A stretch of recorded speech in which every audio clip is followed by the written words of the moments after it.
if we are not delivering to the customer's expectation with respect to, supply, then that's letting the brand down. So, the value proposition isn't just about the end product. It's about the entire experience across the whole journey. And so once you've got an insight, then you're halfway there to influencing your strategy. But the process of developing insights is not well embedded in organisations yet, or even in agencies. Well, traditionally, and I'm going to be, a little bit possibly contentious here. Ooh, go on, give us a headline. Welcome to Unicorny. Today, I am your host, Dom Hawes, and we are about to meet the marketing powerhouse that is Camilla Davison. Now, these days, she is CMO at automotive aftermarket global leader, ZF Aftermarket, but she cut her teeth in the razor-sharp competitive world of consumer marketing with Kimberly-Clark. Now, she's going to tell you all about her own journey in just a minute.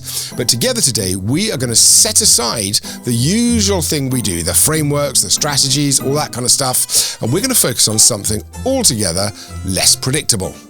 The unexpected insights that can quietly reshape how you think about marketing, but also about your business as a whole. Now, these are the kind of insights that emerge when you look past the obvious answers and start connecting ideas in new ways. For instance, we often hear about the tension between short-term profitability and long-term brand building. But what happens if we stop framing it as a trade-off and start looking at how marketing can align these seemingly opposing goals? Or take the idea of data in B2B marketing. It's often seen as a limitation compared with the transparency and the reams and reams and reams of data that get generated in B2C. But could this very constraint actually open the door to more human, more customer-centric approaches? We're going to find that out later.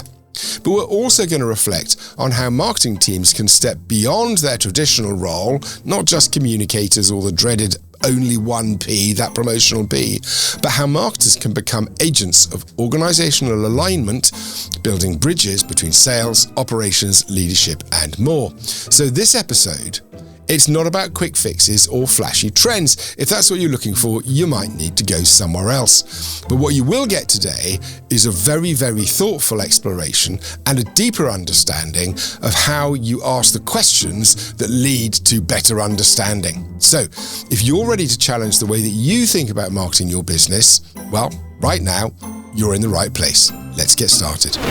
Thank you very much. Thanks, Dom. Very excited to be here. Well, I'm very excited because I've seen a trend recently where quite well-known and accomplished FMCG, or I hate the phrase B2C, but B2C marketers are coming to B2B and shaking up their approach to, or the approach of the sector. And we've only gone and got ourselves a live one in the studio. I think I'm live. Camilla, why don't we start? Why don't you tell us a little bit about you and about your career? And then we can go from there. I think B2B is actually having a bit of a moment at the moment. So I come here really proudly to sort of represent that segment. But yeah, my first 15 years was very much B2C. And I joined Kimberly-Clark at a time, and it was quite a long time ago, that we were really fortunate. We had really traditional marketing skills drummed into us on 2 or 3 year programs, where as graduates we were given exposure across the business and taught some principles that quite frankly have been the sort of foundation for everything that I have done since. With Kimberly-Clark as well, I was privileged to work on some of the strongest B2C brands that we have in the UK. Andrex toilet tissue, Kleenex facial, and I actually led the launch of Huggies nappies and all of the baby care range in Europe during that period. So super exciting brand, super exciting time, and it really built a broad understanding of what marketing is, but also it taught me to be a very commercial marketeer, because marketing in Kimberly-Clark had profit responsibility. And that isn't always the case. So in some ways, we were sort of GMs for our brands. During that time, I worked in local roles responsible for markets, I worked in regional roles, and I worked in global roles. And that's really important, I think, because I would encourage anyone at an early stage in their career to do something similar, because it gives you a very different lens on the business. And I also worked in marketing roles and sales roles. Okay. So again, trying to really see things from different perspectives. From there, I set up my own business, did something completely different for a few years. And then when I came back, I rejoined Consumer, Kimberly-Clark again, and they asked me after a few years of managing the EMEA baby business to take those skills and build that marketing muscle in our B2B side of our business. And at the time I thought, why would I want to do that? I mean, there's no real equity for our brands, and nobody really understands the power of marketing in B2B, least of all ourselves. But that was precisely why they wanted me to go there. And it was such a fun journey, building that muscle, building the understanding of how valuable brands and brand innovation can be. So I did that and then followed our CMO into Tenneco, car parts, quite a transition, very far from B2C. And started to, again, build the Tenneco way of brand building and apply it to another B2B category. Much more complex customer journey, much longer customer journey, and really started to understand that you can have a passion for brands, even in categories that you aren't necessarily interested in, as you think, until you start to understand the insights around it. And the more you understand about it, the more intriguing it becomes and the more connected you can feel to that particular industry. And so now I've moved to another competitor. I've moved to ZF Aftermarket. Absolutely love that opportunity, and the opportunity to really, build an understanding of what the brands are in another B2B environment in a company that is largely driven by OE is the challenge that I'm embracing full on now. OE? Original equipment. So selling directly to car manufacturers, for example. Yeah. But within that, I am responsible for aftermarket. So again, a very classic B2B model where the potential for us to really build the strength of our brands and the connection with our end users is up for taking. Brilliant. We might come on to that later. We're going to touch on a couple of subjects, innovation and organisational alignment and design. But first, I just want to pick up on a couple of things that you mentioned. I talk a lot on this podcast about the difference. One of the fundamental differences between the people that we build or create in business marketing rather than consumer brand marketing is the 3 years you described when you started at Kimberly-Clark, where you get broad exposure to the business, you understand the metrics, and you're starting to be taught about commercials from day one. Yeah. So I think that's really interesting.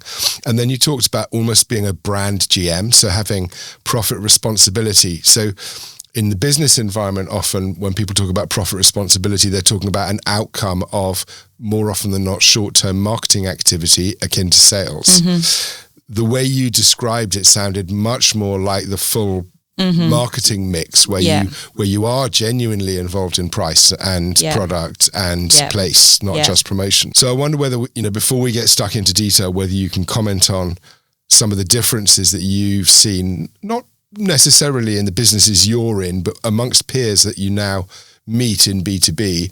What are some of the structural differences between the way marketing is done in consumer and business marketing? The fact that I had those 3 years in a company that really did hold its marketers responsible for a P&L has really helped me with respect to the perspective in B2B, because B2B marketing is emotional, but it's also very commercial, very rational. And at the end of the day, you need to be able to converse with a value proposition that makes sense from a commercial perspective for the business that is actually, your target. And so having an understanding of how you run a business, of how you drive profit, growth, how you manage costs across the entire P&L, how you make decisions on resource deployment, on what you're prioritising, and the impact of changing the dial on any one of those areas. That has been crucial to refining the value proposition beyond just the most obvious levers that one can pull. So I'm very grateful to KC for doing that. And, you know, that's what B2B has over B2C. The discussions that we're involved in and the breadth of the value proposition is more complex. Yeah. It is more commercial. The way that we're looking at the value to our target has to incorporate so many more considerations. So if you haven't had the opportunity to really understand that in your own business, you cannot speak with experience and authority to your customer. Yeah, I think there are so many more stakeholders in B2B, particularly in an intermediated business. Or many B2Bs will, of course, be selling direct and will be intermediated as well. And therefore, they have a whole channel they need to communicate with, and the end customer they need to communicate with. And even in the end customer, they've got a buyer group that they need to speak to. Interestingly, as an aside, I saw the big thing at the moment everyone's talking about is buyer group marketing, which is obviously a revelation. And I looked into this because I thought, oh my God, here we go, another three-letter acronym, BGM. And it's the revelation that sometimes when you're selling, you don't just market to decision makers. You need to reach influencers and gatekeepers. The buying group. That's not new. Yeah, exactly. That's kind of what I was trained in the 90s. I think the one thing that's coming into B2B now that certainly as far as the companies that I'm, representing over the last couple of years, is a better understanding of the customer journey. Yeah. And trying to understand who the customer is, who influences them at different points, who makes the final decision and who influences the decision makers. Yeah. So again, it was a B2C skill that we were using, as you say, 10, 20 years ago. But now we're beginning to apply the same thing in B2B. So the B2B equivalent of pester power. Yes, exactly. Yeah. Well, it's real. It exists. Let's talk about some of the misconceptions about marketing, get stuck into the meat. I don't know how seriously to take a lot of the discussion that one sees on LinkedIn, because so often people are motivated by their own needs rather than trying to comment on what's actually going on in the market. But I do get the perception that marketing is very much still seen as tactical, a reactive function in many organizations, and people don't take a step back and think strategy. What are your observations? At KC, marketing-led strategy. And that built in me a belief that it was the right way to do it because marketing was the voice of the consumer. And any strategy that isn't built on consumer needs, frankly, as far as I'm concerned, is wrong. When I joined the B2B companies that I've worked with, that was not the case, that marketing-led strategy. It was very far from the case. And as such, I really didn't feel that the strategy was customer-centric. Yeah. And to be honest, we are trying to change that. Sales has an opportunity also to change and needs to change, because sales is seen as the voice of the customer, but actually sales has historically had a very sort of close relationship with a few distributors. And as we move to a more omnichannel approach, as we need to create pull as well as push from workshops, in our case, as well as selling into distributors. So we cannot rely on those 5 or 6 really strong relationships that we have with our key distributors. We have to get a better understanding of how we drive pull for our brands, how we create that understanding of what's important, and how we translate that into insights that can influence our strategy development. And that's the role of marketing. But it's not just the role of marketing, it's the role of the entire organisation. And marketing needs to have the voice that influences the entire organisation through being respected for its understanding of how we run the business. And that comes right back full circle. You know, if you've got marketers who only understand a very narrow dimension of the 4 Ps, for example, and don't have the respect within the leadership team as a whole to be able to engage and have their, you know, seat at the table, then no one will listen to you. And it doesn't matter how good your customer insights are, you need to be respected commercially as being someone who can understand where the business is going and influence that. Do you think that a misunderstanding or an underestimation of the importance of pull in some non-marketing execs might add to that? Our business is a typical example of how a push strategy has worked very effectively for decades. Yeah. But the world is becoming more competitive. It's becoming more commercial. Competition is becoming rife, you know, and it's not okay. We need to have the power of our brands being pulled through the system. And the company is recognizing that, but not necessarily recognizing how to manage that, how to build pull.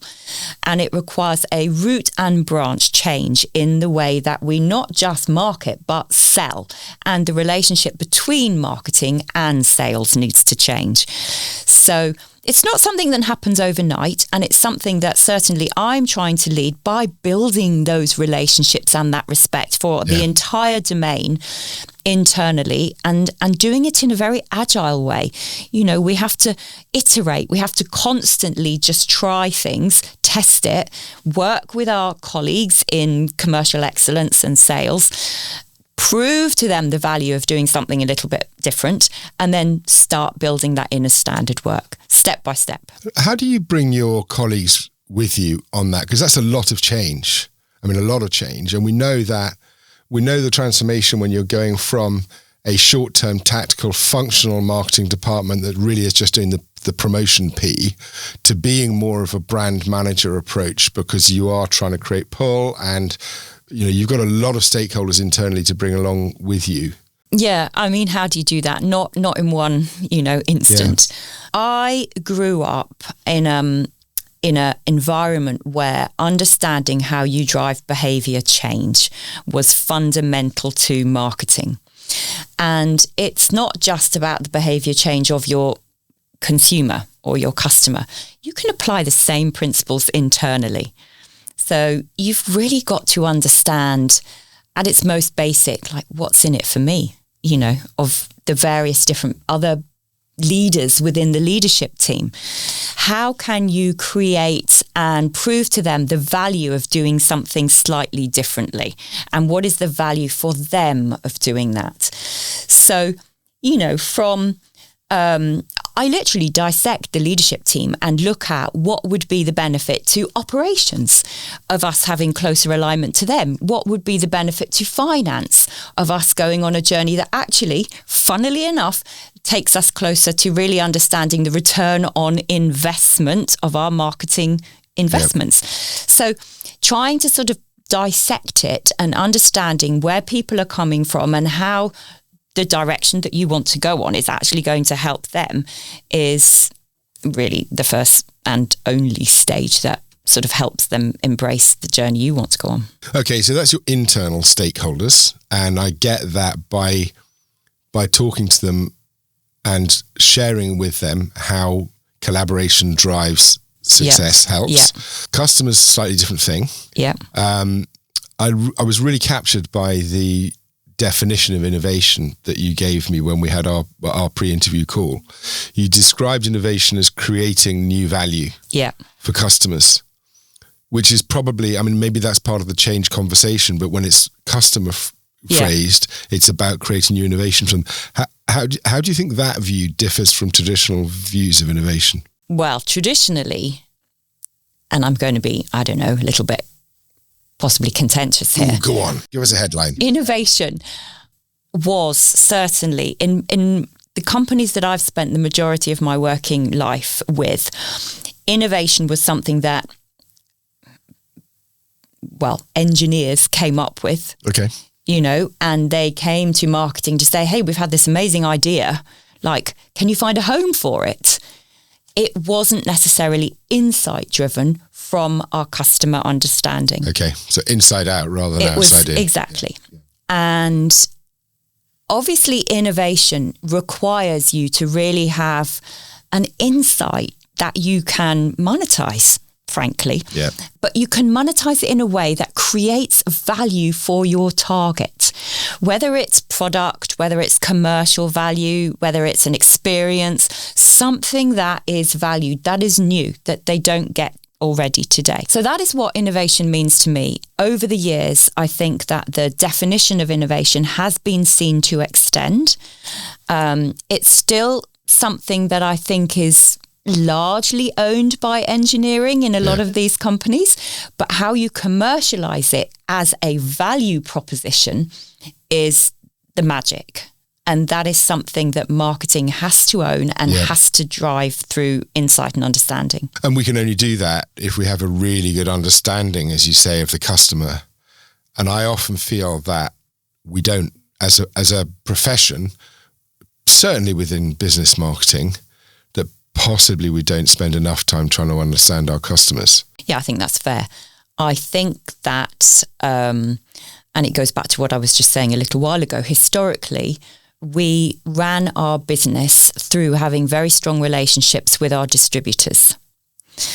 And they had the relationship with the people who use our products at the end of the day. And so we have sort of abdicated the responsibility to understand the people who are using our products' true needs and how well they're being met to our distributor partners. And we're not getting that first-hand experience and value of the relationship that our users have with the products or the brands. And so that has had to change. It's not something that, is quick to build. Solid insight takes time. It takes investment to really try and get to the bottom of what's going to be valuable in driving your innovation pipeline.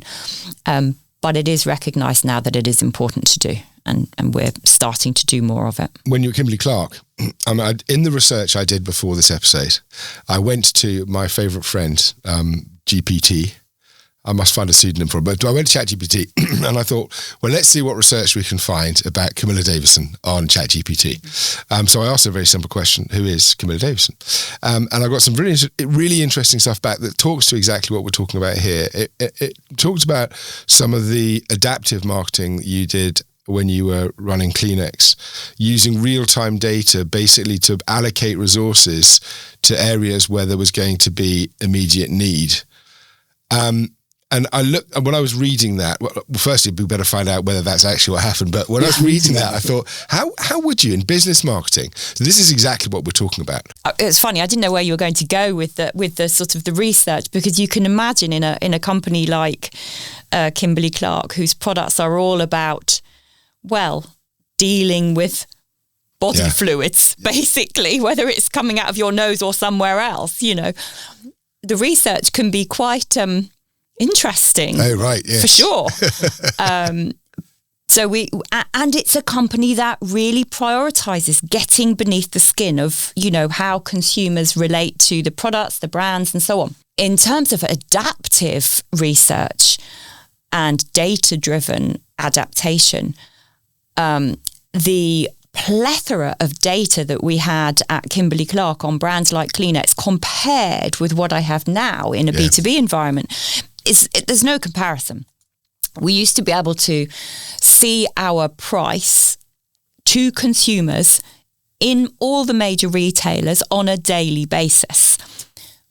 We have very little idea today of how distributors are pricing our brands to workshops, so it's a completely different world. Equally, we would track things like the weather, or, if you're on Andrex, the incidence of E. coli, basically, I'm afraid to say. Okay. Because it would literally influence sales. Yeah. So we could ensure that, whether it was promotional activity, display space, or whether it was, price, the 4 Ps were intricately connected. Yeah. And we could literally modify, the drivers accordingly on a pretty much daily basis. We also had very close relationships with the key retailers, and they were very able to adapt whatever it was that they were doing. That channel worked really effectively. Yeah. It's much slower in B2B. There is much less data transparency.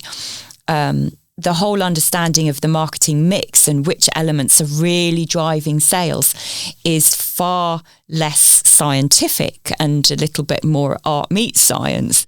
You know, the whole way in which you create your plans, test your plans and learn is still relatively immature. And, you know, it's an exciting area of development. I think it's really exciting. I mean, you know, we started out just a second ago talking about innovation. And innovation has to come from insight, and insight has to come from information, and information has to come from data. Yeah. So we do need to do something to start thinking about how we can improve transparency. Yeah. And what I was really captured by when I was looking at at that case study of, you know, asset allocation into areas where there's going to be need. There's no reason, if one had the data in business to business marketing, that we couldn't be adopting some of the same tactics and strategy. No, there's no reason at all. It's just the cost of collecting data, I guess. It is the cost of collecting data, and it's the cost of not just collecting data, but making sure that internally you have the systems to be able to analyze it properly. Yeah, yeah. Because, you know, a lot of companies have grown rapidly, quite a lot of it often by acquisition, and the systems don't necessarily talk to each other. You know, they haven't necessarily invested in the software that's required to make it really easy to use the data that you have. So certainly in my experience, you know, there's an awful lot of reliance on what I would call tribal knowledge. Which I really value, but it cannot be the only source of intelligence. I was going to say it's valuable in its own right, that, isn't it? Yeah. Invaluable, I should say. Yeah. But you need data as well. And then from the data, you've got to be able to extract the correct information. And then you need someone who can see an insight. And then you've got to try and root that insight in a customer need or in some kind of emotional or rational reason to buy. And do we have those skills? I don't think we do. I think you convert data into insights by kind of combining data with a human truth as such. Okay. And those two things together create an insight, which is something that's really actionable. Yeah, okay. And so once you've got an insight, then you're halfway there to influencing your strategy. But the process of developing insights is not well embedded in organizations yet, or even in agencies.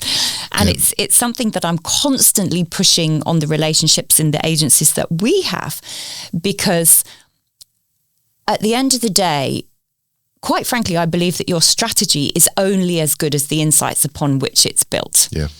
And unless you're constantly refreshing that input of insights based on how the market is evolving, how behaviors of your customers are evolving, then your strategies aren't going to hit the mark. You know, they're not going to be able to deliver new value. Yeah. And so, it's a constant effort of insight generation. No, I think, by the way, that's a really important point. And I think one that many people overlook. They think, like, we've done our research, now we're going to go and do a bunch of stuff.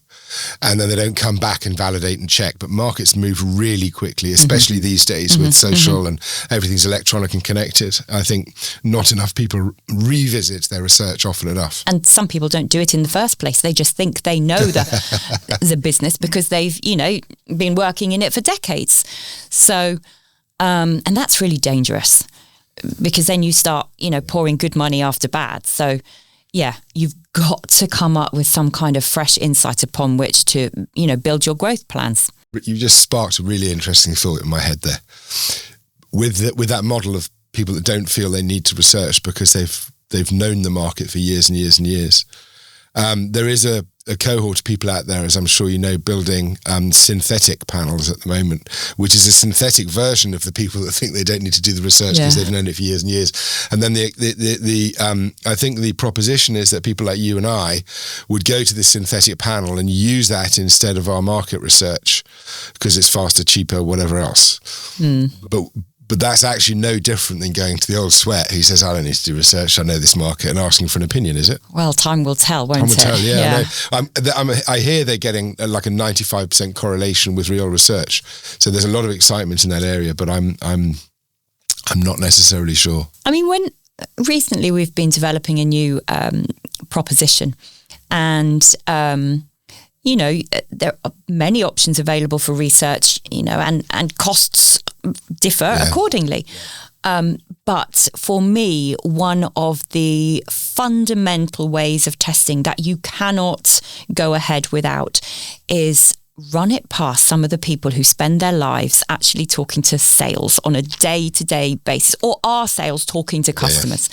Yeah. And, they won't be shy in telling you what what they think. And if they don't give you the green light for go ahead, then frankly, you probably do need to scratch your head a little bit more. And that's a really good point, actually. It brings to memory a campaign I did a long time ago now, but we had a client, they were in the information business, and the internet was just sort of coming of age. That'll give you a clue to its how long it was. When? And they had 4 or 5 products that they were selling, and they were going to cannibalize them all with one new product that was going to be cloud-based. Yeah, it's a big move. Yeah, big risk. I was an agency at the time. I was saying consultancy was slightly different because I wasn't creating things. I was helping them answer or solve problems. But we picked up anecdotally from speaking to their sales teams across Europe, which we did all the time to try and find out what was going on, and exactly the way you were talking, that none of them believed in this product. And so we had to go to the board, a European board. This was an American public company, and say, you've got a major problem. You've got 4 weeks to launch. You're about to launch this product, and none of your sales teams across Europe believe in it. And so they said, well, okay, we're resource planning at the moment. You've got 72 hours or something. I think it was about 72, maybe 48. You've got something like 72 hours to prove this. Maybe it was a week. I might be exaggerating. It's incredible as I get older how much harder the projects seem to. It's obviously within an hour they need it. No, it was probably a week. So anyway, we had to go out and run surveys across all of the sales team, and it turned out absolutely that they were not prepared to sell this thing. So we then went into a training and a listening project to get them on board, so everyone understood what it was, how it wasn't going to lead to a change in pipeline, and it all went fine. Well, I wonder what the insight upon which that was built was at the end of the day. No, I do feel they are a very honest audience. Yeah. You can decide that you want to disregard it, but at least hear what they've got to say and why they're saying it. And then, you can decide which direction you want to go in after that. Salespeople they're cousins, aren't they, really, of marketing? Yeah, we're related. Close cousins. We're close cousins. But you also said something to me, which I thought was really interesting, about how marketing should act as the hub of the wheel. Yes. Within an organisation. Yes. It's a connector. Sales, finance, operations, and we've talked a little bit about that today. People, the HR function, and HR and marketing and procurement. Indeed. Yeah. We all need to work together, of course. Talk to me about your hub of the wheel concept. What does it look like in practice? Well, I just don't understand why anyone wouldn't think that marketing is the hub of the wheel. Perhaps I'm a little biased, but the reason is because marketing is the voice of the consumer. And at the end of the day, if that's not in the centre of what everybody's trying to deliver, then, why not? So marketing is about creating value propositions. You can argue that sales has a closer voice with a customer, but marketing and sales have to be so closely connected. They have to be able to together understand the consumer, the customer, convert that knowledge into a value proposition, and then work with operations to make sure that the product that's being produced is everything that value proposition has and nothing more, frankly.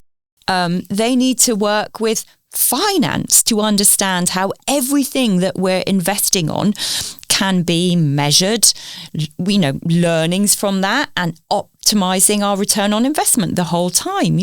They need to work with every single function to make sure that what we're doing as an organization is strategically aligned to delivering that value proposition to the customer with no waste throughout the organization.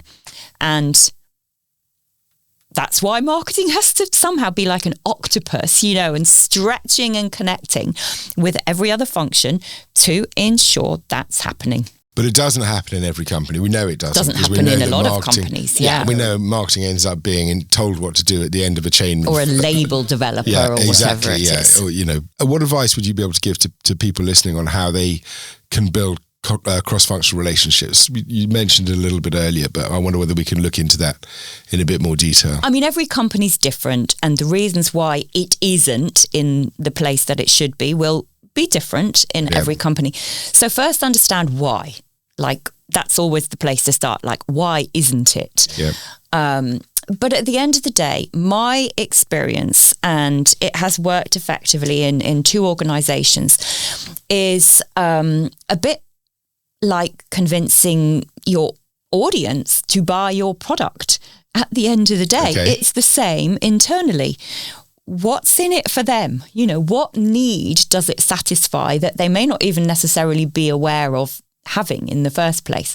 So, for example, recently, the guy who leads our operations is not necessarily the first person to see the value in marketing. Okay. Thinks it's very fluffy magic kind of things. And yet he's responsible for quality. Well, at the end of the day, the customer experience that ZF stands for is quality. Every single aspect of how we touch customers is about delivering quality. And that has to, of course, be represented by the product, but it has to be represented by so much more than that. However, if the people who are making the product don't understand what the brand stands for and how that can be conveyed in the way in which it's produced, then they're not going to think it's important. So I am more than happy to go down to our manufacturing sites and explain about what the brand stands for and explain how important quality is and what quality means in terms of the specification, and just build a bit of rapport with them so that they become more passionate and more advocates of what we're selling. Do you think the concept of experience is widely accepted outside of customer marketing? Experience. The whole brand and customer experience, unboxing, and the whole wrapper that comes around a product. I think when people think about it in their own lives, yes, but they're very good at boxing and not applying that sort of experience in when they go to work. So no, I think there's a big journey to be done in terms of it's not just about delivering a product. It's entire experience from, the call center right through to the packaging, right through to the supply chain. If we are not delivering to the customer's expectation with respect to, supply, then that's letting the brand down. So the value proposition isn't just about the end product. It's about the entire experience across the whole journey. And the way the finance departments experience marketing is normally at budget time when they're having to allocate a large chunk of cash to go into marketing. And you've talked to me offline about developing a relationship with the CFO. So that internal marketing, if you like, with the CFO, again, it's not fluffy, it's about hard things. You talked about ROI earlier. How have you gone about talking to your CFOs about marketing as a spend? I mean, I think that the relationship with finance is probably the second most important relationship I have. Obviously I need to be very closely aligned with sales, also finance. And it's partly to overcome the attitude that exists that marketing is the fluffy stuff. Yeah. It's not actually. It's the engine for growth, in my opinion. But in order for that to be respected within the organisation, we have to talk the same language. So, we have to talk financially about our investments and what they're returning. And we have to start trying to make it less of a sort of art and more of a science. Yeah. Now, that's hard because it isn't easy to say, I spent this amount and this is what I got for every single penny of that. But you can start that journey. And you start that journey by saying, right, what am I going to measure? And any strategy is about the what, why, when, why. So you can start to align metrics to each of those questions. And even if it isn't a 100% correlation between the metric and, sales, start learning. Start showing transparency within the organisation that you are prepared to be questioned, that you are prepared to be very transparent about how you're spending the money and about whether it was a good investment or whether it was something we've learned. There's never a sort of bad investment unless you do it wrong several times. But be open about it. Have those conversations. Start measuring. Once the measurement happens, start A/B testing and looking and learning the whole time. So it really is, as with anything, about communication, about being very transparent, about saying what you can do, and what you can measure and what you can't, but how you're going to tackle trying to be more objective in those areas.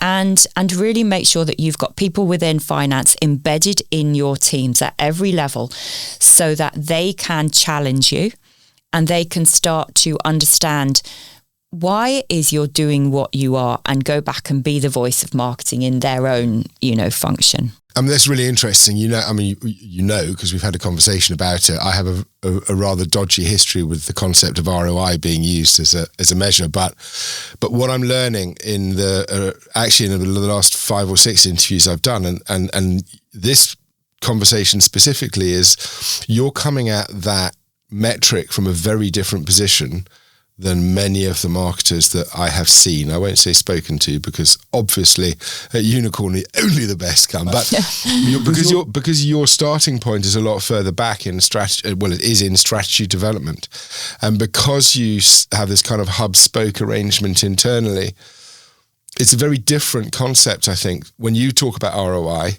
than when somebody who is at the end of a communication chain does. Because where they are the colouring in department and they're having to talk ROI, they can only talk about clicks, likes, those kind of all vanity the digital metrics. stuff. And that's fine, because that's very transparent. But look at you can't build a business doing it. You can't build a business doing it. You can harvest doing it. Yeah. And I think recently some people think that's what marketing is.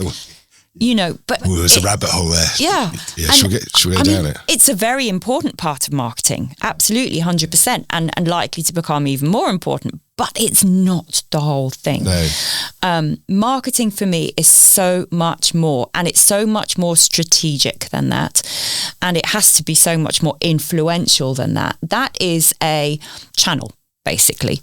But unless you've got a solid marketing plan fundamentally defining why you're using that channel and for what purpose, then you're kind of missing the point. But many people do. And I think one of the challenges is, there was a rabbit hole there I nearly went down, but I'm going to skirt over it instead of going all the way in.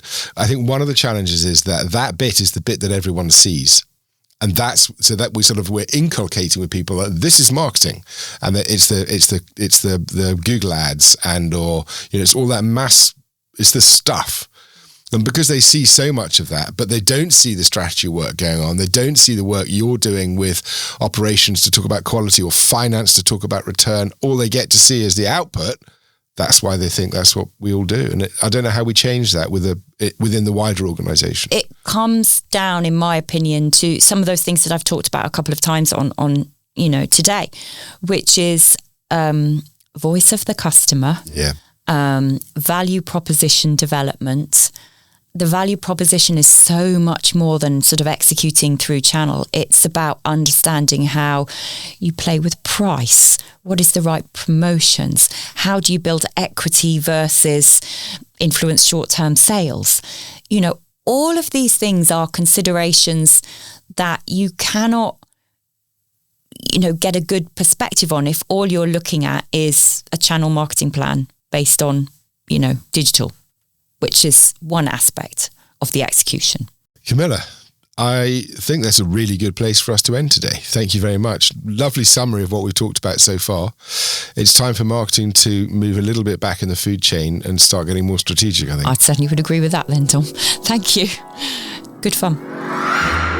Before signing off, I want to say a huge thank you to Camilla for taking the time to come and see us in the studio here and to share her experience and wisdom with us. Now, I got a very brief snapshot of her diary when she was here, and I tell you what, her workload is not for the faint-hearted, so I really appreciate her coming to see us. Let's quickly now recap some of the key ideas we discussed today, and then I'll sign off. So first, we talked about limitations like fragmented data or competing priorities, and how those can actually often become opportunities for creativity and human connection. Now, embrace those constraints. You may just find more meaningful ways of innovating in your business. Not an easy thing to do, but at least Camilla's given us a pathway we can all follow to try and get there. Secondly, we looked at the power of alignment. We all already know that marketing isn't just all about campaigns and communications. It's about uniting sales, operations, leadership, that kind of stuff. It's about delivering real value to customers. But that kind of alignment, it doesn't come easily. You have to work at it. And I think Camilla gave us a really good insight into how she thinks about doing that. And the prize, if you get that, is not just driving results, but building real trust across the business. And we've talked about trust before on the podcast. It's so important. I think we need to keep banging that drum. So some really good takeaways, I think, for me today on building trust and how marketing can, if you like, lubricate relationships throughout a business. And finally, but again, by no means least, we explored the importance of thinking long-term, even when you have immense short-term pressures. And we're talking here really about balancing agility. Awful word, buzzword bingo, I guess I just won it, but balancing agility, or the ability, let's say, to change with patience, thinking longer term, and how, if you can balance that sort of flexibility and short-term ability to change with a longer term view, that is how great marketers ensure that their endeavors deliver really lasting impact. So a fabulous episode. Thanks so much for Camilla. I really enjoyed that. And I've got some homework for you this week. Take a moment to look at your own current marketing activities or your approach and ask yourself, where am I operating on assumptions instead of genuine insights? Like, what's one question I could ask my customers, my team, or even myself to uncover something that I haven't seen before? And then ask that question the week after. And then ask that question the week after, and then work out how you can put it into practice. If you do that, you will be building much, much stronger foundations for long-term value creation. Now, as always, we'd love to hear your thoughts. You can find me on LinkedIn. My name again is Dom Hawes, or you can leave a comment for us on unicorny.co.uk. And if you did find today's conversation valuable, I would be really grateful if you would share it with a colleague or friend, because building a smarter, more thoughtful marketing community starts with conversations like these and starts with people like you. Thank you so much for listening, and we will see you next time on Unicorny.